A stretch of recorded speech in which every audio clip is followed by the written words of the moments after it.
3. Hey guys, we are now moving on to station 3. For station 3, you come on your crime scene and you find a shoe impression in the mud. As with the other stations, make sure you review what type of evidence is this. This is one that also has 2 types within it. Make sure you know what type it is specifically. So for this station, we are going to use our dental stone to create the cast of our impression. To begin, we're going to open up a Ziploc bag. Dental stone, as discussed in lecture, is a powder. We are going to put this powder into our Ziploc bag. We're going to use about 1.5 cups of this powder. To the powder, we are going to add water until we get the consistency of pancake batter. So we add water and we're going to just mix it with our hands. Now as you mix, you can kind of see it's starting to become clumpy. We want to work out all of the clumps that are in this and blend all the powder in until we have a smooth, consistent batter. You may need to add more water or more powder until we obtain that pancake consistency we're looking for.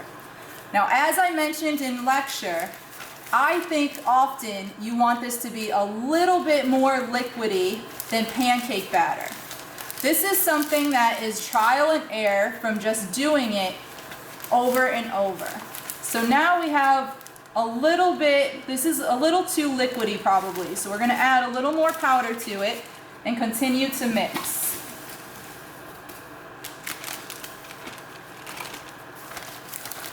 Remember, we discussed in lecture how this will become clumpy and will start to heat up fast. So we need to work a little quick as we're mixing this so that it does not become hard in the bag.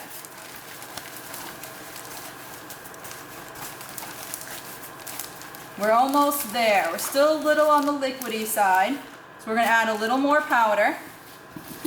And remember what this powder is called. We discussed this in lecture. This is called dental stone. And this is called that because it is going to turn hard like stone once it dries.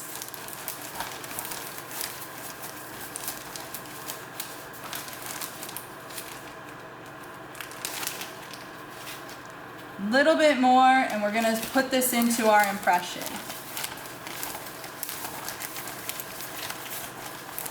You want to keep mixing it to make sure you're getting all of the clumps out and that it's very well mixed. Any clumps in this are going to cause problems in your impression when you pour it in.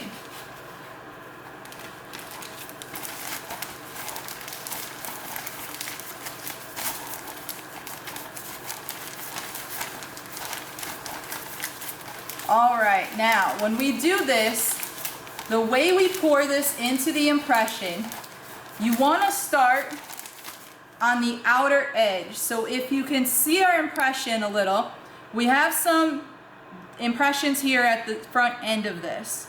We want to apply our dental stone here on the outer edge.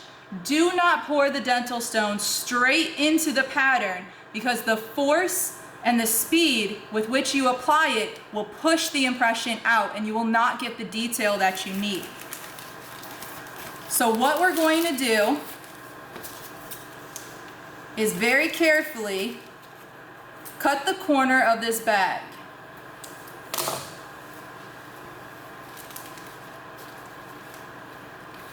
We're then going to apply the dental stone starting on the outer edge, and you want to pour the dental stone into itself, moving it forward, making sure that you don't pour the dental stone directly into the impression.